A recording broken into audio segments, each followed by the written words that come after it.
Assalamualaikum warahmatullahi wabarakatuh. Halo Sobat Genaci, welcome back to Ayo Cerdas Indonesia YouTube channel with me, Kak Elvarina. Halo Sobat Genaci, ketemu lagi sama Kak Elva hari ini. Dan masih semangat kan untuk belajar? Jadi hari ini Kak Elva mau bahas tentang materi yang namanya adalah himpunan. Nah, mungkin sahabat Gen Aci belum sempat bahas ini ya di sekolah, belum sempat diajarin tentang materi himpunan ini. Gak apa-apa lah ya, kita belajar dulu. Jadi nanti kalau sahabat Gen Aci belajar di sekolah tentang himpunan, nah sahabat Gen Aci udah bisa tuh karena kita udah belajar bareng-bareng lewat video ini. Gitu deh sahabat Gen Aci, oke? Nah, sebelum kita bahas lebih lanjut tentang himpunan, kalian ingetin lagi jangan lupa untuk like, komen, dan juga subscribe dan share video-video yang ada di channel YouTube Ayo Cerdas Indonesia. Oke? Kalau udah like, udah komen, subscribe, dan juga share, langsung aja kita mulai materi hari ini. Oke, jadi himpunan itu definisinya nih adalah sebuah kumpulan objek yang dia itu memiliki definisi yang jelas dan juga memiliki ciri-ciri yang sama gitu. Nah, maksudnya definisi yang jelas atau ciri-ciri yang sama itu kayak apa ya? Kumpulan, jadi kesatuan, dia punya satu kesatuan. Misalnya nih Kak Alfa contohin ya, ada beberapa himpunan yang Kak Alfa sebut. Misalnya pertama, himpunan hewan berkaki 4. Oke, jadi himpunan itu sama dengan kumpulan ya, berarti kumpulan hewan berkaki 4 itu himpunan yang pertama. Terus himpunan yang kedua ada himpunan hewan yang memiliki sayap. Nah, misalnya kayak gitu, itu adalah himpunan yang kedua. Nah, himpunan yang ketiga adalah himpunan atau kumpulan sama ya, kita nyebutnya himpunan ya, himpunan orang-orang pintar gitu. Terus yang keempat adalah himpunan orang-orang baik. Nah, itu beberapa himpunan yang Kak Elva sebut. Jadi, himpunan ini adalah sebuah kumpulan. Berarti sama aja tuh, kayak kumpulan hewan berkaki 4, kumpulan hewan yang memiliki sayap, kumpulan orang-orang baik, dan kumpulan orang-orang pintar. Nah, tapi dari keempat ini bukan semuanya itu himpunan loh. Ada juga yang non-himpunan atau bukan himpunan. Nah, kok bisa Kak? Gimana nih cara kita bedain mana yang himpunan dan mana yang non-himpunan atau bukan himpunan?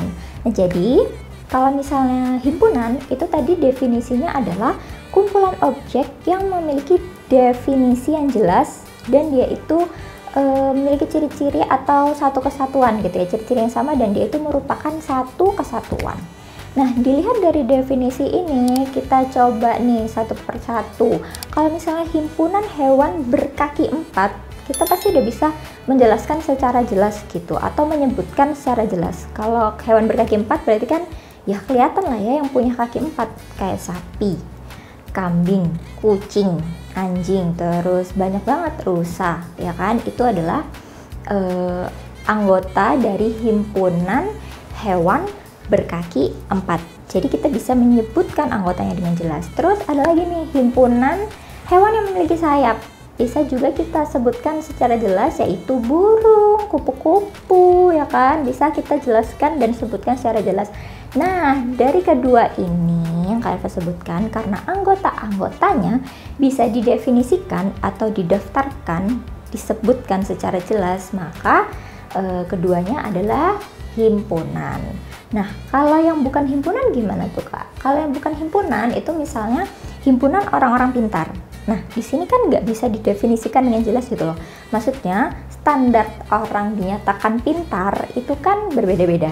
Bisa aja yang kayak dia dinyatakan pintar ketika nilainya adalah A, atau dia dinyatakan pintar ketika nilainya adalah B, atau dia di atas rata-rata, di atas 70, di atas 80.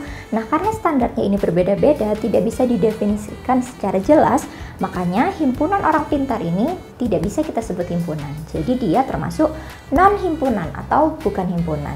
Sama juga dengan himpunan orang-orang baik. Nah, kan kita nggak tahu standarnya orang baik itu seperti apa karena berbeda-beda. Jadi karena tidak bisa didefinisikan secara jelas, maka himpunan orang-orang baik dan orang-orang pintar ini tidak bisa kita sebut himpunan atau disebutnya dengan non-himpunan atau bukan himpunan. Gitu ya sahabat Genaci. Jadi udah tahu ya perbedaan himpunan dan bukan himpunan. Oke, nah himpunan ini kita definisikan atau kita notasikan dengan sebuah tanda kurung. Tapi kurungnya bukan kurung biasa, tapi kurung kurawal. Sobat Ganis tahu kan kurung kurawal tuh yang ada gininya di tengahnya, itu namanya kurung kurawal. Nah itu cara menotasikan himpunan. Oke, kalau gitu sahabat Gen Aci, langsung aja kita masuk ke pembahasan yang lebih dalam, yaitu tentang bagaimana cara menuliskan himpunan. Jadi cara menuliskan himpunan ini ada 3 cara. Apa aja tuh? Yang pertama, cara yang paling gampang ya, tapi sebenarnya semuanya gampang kok. Jadi yang pertama itu cara menyebutkan himpunan dengan kata-kata. Dengan kata-kata tuh maksudnya gini, kayak misalnya Kak Alfa nih menjelaskan ya, himpunan A itu terdiri dari angka-angka ganjil antara 10 sampai 20. Maka sahabat Gen Aci bisa menuliskan himpunan A ini dengan cara A sama dengan buka kurung kurawal angka ganjil antara 10 sampai 20 tutup kurung kurawal. Nah, itu cara menuliskan himpunan A yang Kak Elva sebut tadi. Gitu, jadi gampang banget, tinggal ditulis aja dengan kata-kata.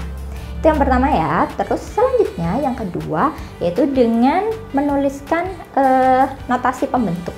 Nah, menuliskan notasi pembentuk ini yaitu dengan menuliskan pakai tanda gitu, tanda-tanda. Jadi misalnya kita case-nya sama ya.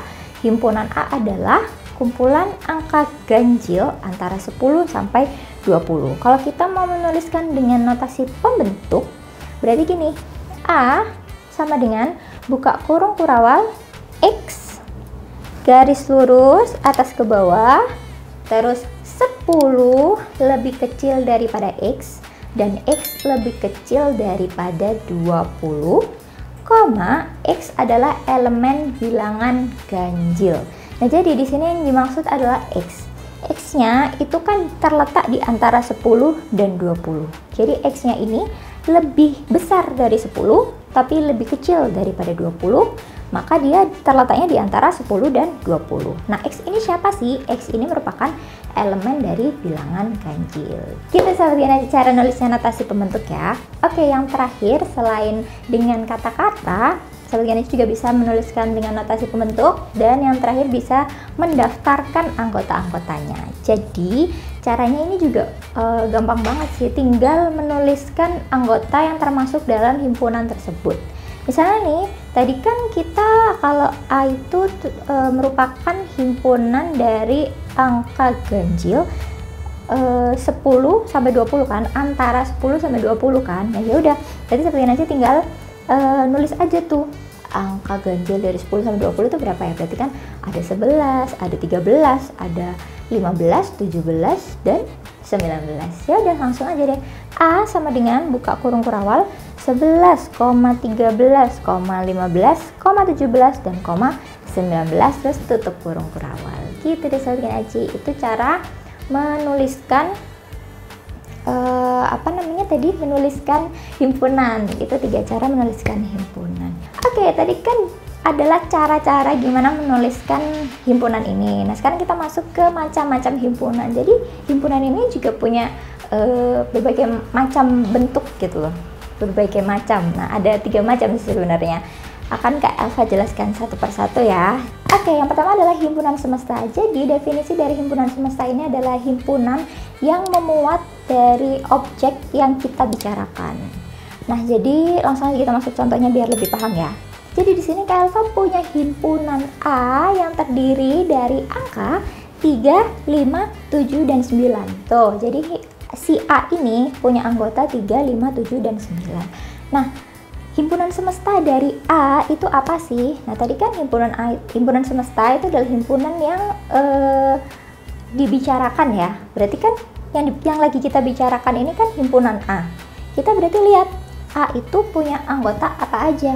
Anggotanya si A itu ada 3, 5, 7, dan 9. Berarti himpunan semesta yang mungkin itu apa aja, hayo. Nah, kita lihat aja 3, 5, 7, dan 9 itu biasanya kalian nyebutnya angka apa? Kalau Kak Elva nih 3, 5, 7, dan 9 berarti kan dia itu termasuk angka ganjil. Tuh, berarti karena dia termasuk angka ganjil, maka himpunan semesta yang mungkin yang pertama yaitu himpunan semesta angka ganjil. Oke, selain angka ganjil 3, 5, 7, dan 9 itu termasuk angka apa lagi ya? Dia termasuk bilangan ganjil, terus bilangan asli, ya kan? Terus selain bilangan asli dia termasuk bilangan cacat tuh. Jadi dia punya himpunan semesta yang mungkin itu ada 3, himpunan bilangan ganjil, himpunan bilangan asli, dan himpunan bilangan cacat. Gitu deh sahabat Gen Aji. Oke, udah paham ya? Itu tadi adalah himpunan semesta. Oke, selanjutnya selain himpunan semesta ada juga himpunan kosong. Nah, sesuai namanya nih, himpunan kosong berarti dia itu anggota-anggotanya nggak ada, alias kosong, nggak punya anggota. Makanya dinotasikan dengan seret, terus ada coretnya kayak gini. Nah, itu namanya himpunan kosong. Atau bisa juga nih dinotasikan itu dengan kurung kurawal, 2 langsung gini, buka kurung kurawal dan tutup kurung kurawal, tapi nggak ada isinya. Nah, itu namanya himpunan kosong. Itu ya. Nah, cara kita tahu dia itu himpunan kosong atau enggak gimana? Kita lihat nih dari soalnya. Kalau misalnya sahabat Gen Aji disuruh menyebutkan himpunan dari bilangan ganjil yang habis dibagi 2. Kira-kira ada nggak bilangan ganjil yang habis dibagi 2? Nggak ada kan? Kenapa? Karena bilangan yang habis dibagi 2 itu adalah bilangan genap, bukan bilangan ganjil. Otomatis nggak ada tuh yang namanya bilangan ganjil yang habis dibagi 2. Karena nggak ada, maka kita tidak perlu mendaftarkan anggotanya, karena memang nggak ada, karena kosong. Nah, makanya kita sebut dengan himpunan kosong. Gitu ya Sobat Gen Aji. Jadi udah tahu ya, ini gampang banget sih kalau himpunan kosong. Oke, yang terakhir setelah ada himpunan semesta, ada himpunan kosong, ada juga himpunan bagian. Nah, himpunan bagian ini jadi ada 2 himpunan nih sahabat Gen Aji. Yang pertama Kak Elva punya himpunan A. Oke, himpunan A itu terdiri dari angka 1, 2, dan 3. Oke, nah sekarang Kak Elva punya himpunan B. Himpunan B itu terdiri dari angka 1, 2, 3, 4, dan 5. Nah, berarti kok kayaknya anggotanya sama ya. Yang tadi A kan 1, 2, 3. Yang B anggotanya 1, 2, 3, 4, 5. Berarti ada angka yang kembar kan? Angka yang kembar yaitu angka berapa? Ayo, angka 1, 2, dan angka 3. Nah, berarti karena angka A yang ada di A itu semuanya ada juga di B, maka bisa kita sebut bahwa A ini adalah himpunan bagian dari B, kayak gitu. Nah, himpunan bagian ini dinotasikan dengan huruf dengan tanda ya, maaf, jadi kayak tanda huruf C kayak gini. Itu dia menandakan bahwa A adalah himpunan bagian dari B. Gitu deh Sobat Gen Aji. Gampang kan? Nah, itu tadi materi tentang himpunan. Jadi kita udah sedikit nih tahu tentang apa sih himpunan itu, gimana sih cara nulisnya, gimana cara menyebutkan, dan apa aja macam-macam himpunan. Oke deh Sobat Gen Aji, kalau gitu kita akhiri dulu video kali ini. Semoga bermanfaat buat kita semua. See you on the next video. Bye bye. Assalamualaikum warahmatullahi wabarakatuh.